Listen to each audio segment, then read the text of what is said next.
امام ابن حجر المکی نے بیان کیا ہے کہ ایک نیک آدمی نے کسی کو خواب میں دیکھا اور اس سے پوچھا کہ اس کی موت کے بعد کیسی ہے۔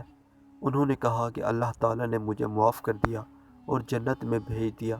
جب نیک فرد نے اس سلوک کی وجہ پوچھی تو اس نے کہا کہ جب فرشتوں نے میرے اعمال کا وزن کیا، میرے گناہوں کو بھی گن لیا اور درود بھی گنتے تھے جس کی تلاوت کی تھی، تو 100 درودوں نے گناہوں سے بھی زیادہ وزن اٹھایا، جبکہ باقی نیک اعمال کی وجہ سے تھے۔ میری بندوقیں بہت زیادہ تھیں۔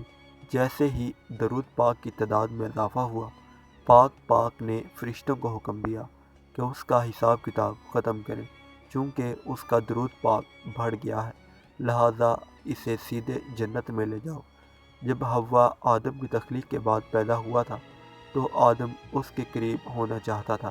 خدا تعالیٰ نے فرشتوں کو حکم دیا کہ ان کی شادی پہلے ہو جائے، اور جہیز کے طور پر ان دونوں کو حکم دیا گیا کہ وہ میرے پیارے خاتم المرسلین پر 20 مرتبہ درود پڑھیں۔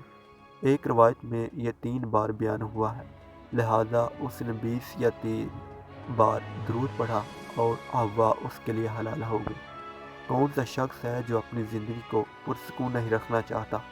اسے زندگی میں کوئی پریشانی نہیں ہے، اس نے دولت جمع کی ہے۔ ہر بندہ جو اسلام سے وابستہ ہے وہ بھی اس کی خواہش کرتا ہے، اس کا خاتمہ ایمان کے ساتھ ہونا ہے۔ ہر ایک کی خواہش ہوتی ہے کہ وہ مرنے کے بعد جنت میں داخل ہو، جس کے لیے اس دنیا میں سخت محنت کرنا ہوگی۔ کوئی بندہ سخت محنت کے بغیر کوئی عام دنیاوی مقام حاصل نہیں کر سکتا۔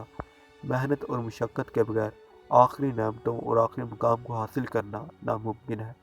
آج ہم آپ کو ایک ایسا عمل بتائیں گے جو آپ کو اپنی زندگی میں مالدار بنائے گا اور رزق کے مسئلے سے ہمیشہ کے لیے نجات دلائے گا۔ آئیے ہم آپ کو بتا دیں کہ اس عمل کی بدولت آپ جنت الفردوس میں اللہ تعالیٰ پر اعتماد کریں گے، اعلیٰ مقام دے گا۔ یہ عمل ایک عام ایجنٹ نے بیان نہیں کیا، بلکہ روزہ دار نبی کے جالوں پر لکھا ہوا ہے، جس سے آپ اندازہ کر سکتے ہیں کہ کوئی عام بندہ نہیں ہوگا جو اس عمل کی وضاحت کرے گا۔ رسول اکرم صلی اللہ علیہ وآلہ وسلم کے روزے پر جو عمل لکھا گیا ہے وہ عام آدمی لکھ نہیں سکتا۔ لاکھوں اسکالرز ہیں جنہوں نے اس عمل کی تصدیق کی ہے۔ یہ کلمات نبی صلی اللہ علیہ وآلہ وسلم کے جالیوں پر لکھا گیا ہے۔ وہ کلمات لا الہ الا اللہ، ملک الحق المتین، محمد الرسول اللہ، صادق الواحد الامین ہے۔ آپ کو زبانی طور پر حفظ کرنے کی کوشش کرنی چاہیے۔ یہ مختصر اجر آپ کی دنیا اور آخرت کو روشن کرے گا۔